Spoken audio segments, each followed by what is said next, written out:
Welcome, one and all. Since there's no Sprint Cup race this week, I may as well do something, and that is explain how do you play fantasy commercials. It's really simple, honestly. All you need is something to write on, something to write with, or if you're just that elite, you don't even need to write it down.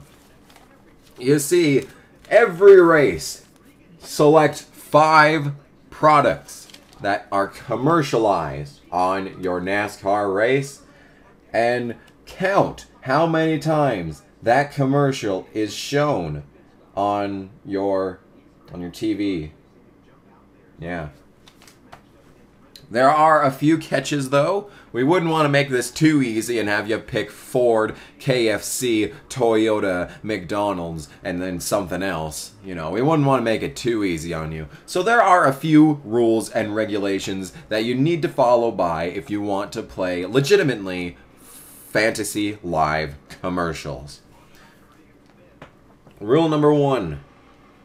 You can only pick one commercial for a certain type of, a certain type of something. So, for example, if you pick Ford, you can only have Ford for cars. You can't have Chevy, you can't have Toyota, you can't have Dodge, you can't have, anything else. It can only be Ford. However, you can have a motorcycle company if you so choose. You could have an airline if you so choose. Only one motor vehicle, though. Only one restaurant. KFC, you can't have McDonald's. You can't have, Dairy Queen. You can't have Wendy's if they so choose to show a Wendy's commercial. They used to show Wendy's commercials all the time last year, but hardly any this year. So yeah, only one for anything. So, for example, for Infineon Point, Infineon Sonoma, Sears Point, Infineon Point, I have KFC, that's my one restaurant. Ford, that's my one manufacturer. Sprint, my one cell phone provider. Nationwide, my one insurance provider. And Castrol, my one motor oil. So, yeah. Yeah, only one per thing. Rule number 2, you can only have 5 in your roster. Just like real NASCAR fantasy live commercials, same as far as that goes. And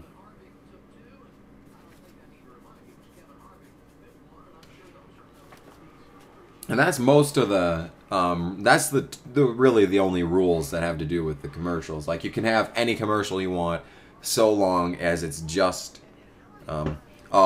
NASCAR advertising themselves, you can't have that because, that's just going to be every single goddamn fucking commercial.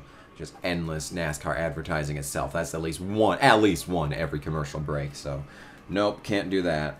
And another rule, if you do pick a commercial and it comes on only once and it gets a single point, that's worth 5 points. So if you're willing to risk it all and pick a commercial that only airs once the entire presentation, that is worth 5 points. If you view it twice, it's only worth the 2 points. So you can risk it all and pick 5 commercials that you think are only going to air once. If they all do air once, that's 50. That's 25 points. And that's, I think, more than I've ever gotten. Maybe when I was doing it pretty cheaply before. I had a really good one at Talladega. 7 points, 10 points, 16, 20, 24. 24 at Talladega. But yeah. That's really all you have to do to play fantasy live commercials. It's really not too complicated. Yeah. Yeah. So if you want to play along at home with fantasy live commercials, I suppose that's how you can do it. You can cheat, though. You can count as many commercials as you want. You can have anything in your roster, but if you're actually going to try and legitimately play, then you should probably follow by the rules and regulations. But if you don't care, I don't care. So, yeah. That's fantasy live commercials. Bye.